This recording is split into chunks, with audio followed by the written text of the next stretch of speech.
Uganda for more than 20 years. So one day I came here in Uganda to visit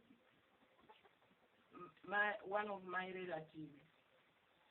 And when I came here, so we visited this district. We found so many people who are suffering with the poverty and the disease, with the HIV and the AIDS. And some other diseases. And the need is too much to... Sister Mrs. Kabi, when you left Oslo now, and you're saying that you visited your relative here in Kakuda. Now, how did you meet these people that I've seen for the last 3 days in dozens who have been at your place? Yeah, some of them I met them at the church. So when we talked, we found that they are living in the place which is called the village, which is called the Chiganga and Inkoni. Some of them, I knew them before, and I found them in a very poor and need. So I was inspired. My heart was so attached when I looked at them. So when you went back to Oslo, I understand that you went with such a deep heart and compassion after seeing orphans, after seeing young children taking care of their own children because of the scourge of HIV. Now, when you went back to Oslo, how did you come up with the idea of starting the organization? Did you try to get on your savings? Did you get people to fund you to come back? What exactly happened? Yeah, when I went back, I tried to tell them about the situation I found in this place. That people, they are so poor. Some they don't have no place to stay, and some they have children without parents. They were the grandparents has to take care of them, and some we can find a child which is under 18 years who is taking care of the small brothers and sisters to try to find what they can eat, where they can live. They are so in such very serious bad condition. Bad condition. Yeah. Do you think that the government of Uganda has done more to make sure that the livelihoods of people in these border districts improve? Yeah, they tried, but they can't help each and everybody.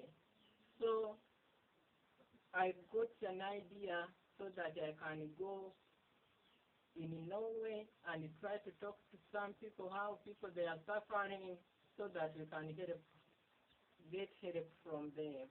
And what is the response of the Norwegian people about the situation of Ugandans who are suffering as a result of HIV on this border town and district of Uganda? Yeah, some they are very attached when they saw the pictures I took. They felt so sorry. They didn't know that really there are some people who are suffering like this. And what do you think is the major problem that you identify with the people of this place? The problem which I have found, people they want to get help so that they can help themselves. If some they try to get some work, but they don't have any help, like they don't have money to cater what they need. I understand that Sister Anidol Charity Society in these last 3 days here has been trying to educate widows and orphans to get involved in some income-generating activities. Well, would you introduce us to Sister Josephine Nagawan, explain what you have been partnering together to do among these people the last 3 days? I have a sister who is called Sister Josephine. We met and we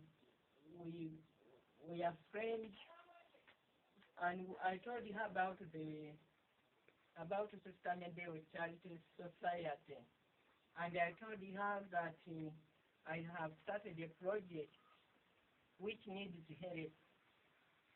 When I told her about it, she was so much attached also, and she told me, Grace, I have to go there and see to see those women. They can do something, like they can do handicraft and rosary. So we planned to get a day so that we can come here and teach those women. Sister Joseph, would you tell us, from you, how did you learn these things that you are showing, you're teaching Ugandan women to do who have been affected by HIV to improve their standards of living? Maybe you can show us some of the things that you have been able to do. When the man told me that there are some people who can be able to do something and help themselves, I accepted it to come so that to help, to share the knowledge so that they can have what to sell, and they have, when you have an idea and you can do something, you can help yourself. I said we can teach them to make the rosary, which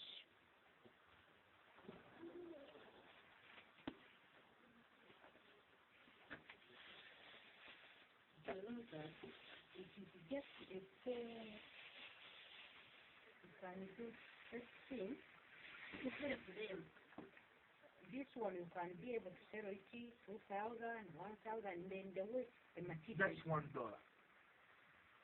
Okay. Then the way the material is, you can sell. So when they learn this, at least someone can sustain herself or the children. Then we give these things. They are a bit expensive, but when someone has knowledge and makes it, you can be able. This should be 50. Someone from here, then someone can do and be able to stay. They can make envelopes. They are able to make some mats. They are able to make baskets. So then the more you do something, you are helped. And your knowledge comes about, and you help yourself. You can't sleep hungry when you are doing Active the God helps those who help themselves. So the widows and the orphans, as a result of HIV, can get involved in such work so that they can be able to earn income. And this is a very wonderful project that I think, and I'm sure Sister Anidel Charity Foundation, Sister Josephine have brought to the people of Rakai. So what do the people need? Because I know that the material may not be purchased cheaply so that they can make them. How are you planning, or what's the major challenge that items you are trying to teach people to make? These things, okay, they are big boats. But when they are bought, you get something out of it and you remain with something, then you go back. But then if you are making the baskets over here, so those are local things which they have to do. People will buy them. The more you make, and some people will see maybe working them in one way or another. I consider this is really very wonderful, and it's one of the initiatives of Sister Amedeo Charity Society by Grace Kabi, Regina, the chief director, who has brought Sister Josephine Nagawa all the way from Lubaga in Kampala, Uganda, up to the border district to the Tanzanian Ugandan border to have a livelihood improvement in their standards of life. Now, let's look at the education of the people. Now, their schools, I know that for the last 3 days I've been trying to move around and see that some government schools to help with the very increasing number of orphans who need education. Does the organization have plans to build some schools, set up orphanages, or in any way to have these orphans receive education? Yeah, indeed. If we get some help from the government, we are ready to help the orphans. Some orphans doesn't have money to take them to school, and they don't even have parents who can pay their needs. But if we get some help, we can do it. In other words, there's need to have assistance to have some schools constructed so that they can be, so that the children can receive education. Now, let's talk about the health of the people. We understand that some ARVs, these are drugs provided by the government of Uganda, and those who are able to, who can live, who are living with HIV, a bit longer. But according to the situation of the people, would you think that these people have access to enough ARVs or dietary so that they can be able to implement on the drugs that are taken? Yeah, some people we have tried to visit and some we have met them in this area where we had the handicraft course. Some they came and said, yeah, they had already tested them and they found that they have the disease, but they get medicine from the hospital in this district. But some they get medicine, but they don't have food to eat, so that it can help them with the medicine, because the medicine is very strong. I can see. Now, there is another another challenge of the many families of people living with HIV, that besides the medication, which is of course I'm sure is not enough, there is need to have them eat proper diet that can live longer. So I believe if the Sister Amedeo Charity Society can be able to get enough funding that can be positioned to take care of how many families so far received, because I saw yesterday you are giving them salt, you're giving them sugar, you're giving them rice. I mean, how many families have so far benefited from such arrangement that has been trying to do? And how often do you do that? Because of lacking the money we are using now, we haven't got some help. We have got very little help. I am still using my money, which I get, and share with them. So sometimes we try to buy sugar, rice, and also so that, and soap, and we share. They are about 50 families. About 50 families. Yeah. So I believe that if there is enough resources to the organization, you can help more families. Yeah. Now, this is what I'm talking about right here from the Tanzanian-Ugandan border at the district of Rakai, a Ugandan district bordering Tanzania and Uganda. the HIV/AIDS endemic is continuing to affect and thousands of families here, especially with the deep brief historic facts that we have given that in the early 80s, HIV/AIDS has started almost in the rest of Uganda, and we are bordering the Lake Victoria, the lake that is being shared by the three East African countries, Uganda, Kenya, and Tanzania, where there are fishermen who are living recklessly in terms of their lives, and this has prompted the HIV spread to be very, very fast and tremendous. The people at the border and the people here near the lake shores. So there is need of sensitization, there is need to the people and families of the affected and infected people. There is need to improve their livelihoods. We have seen that Sister Amido Charity Society has been promoting initiative of having such affected people to have small income generating activities like these baskets down here.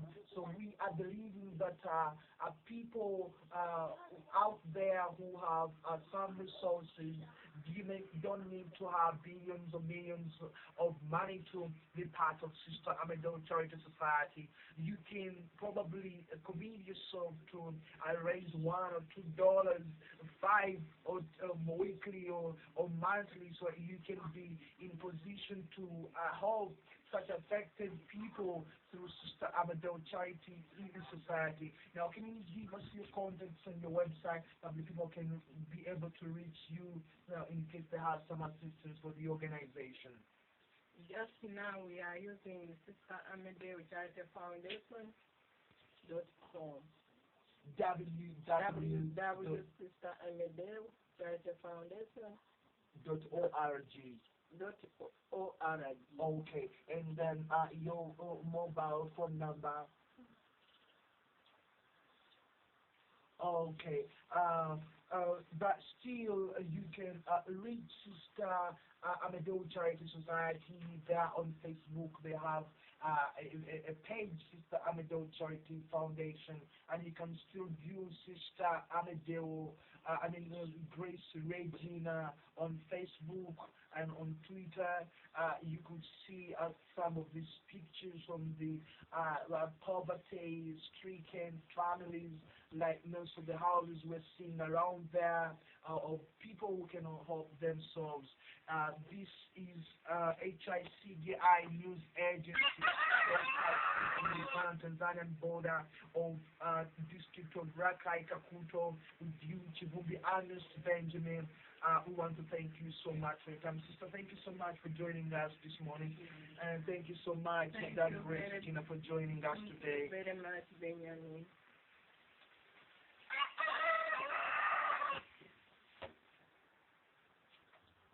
President.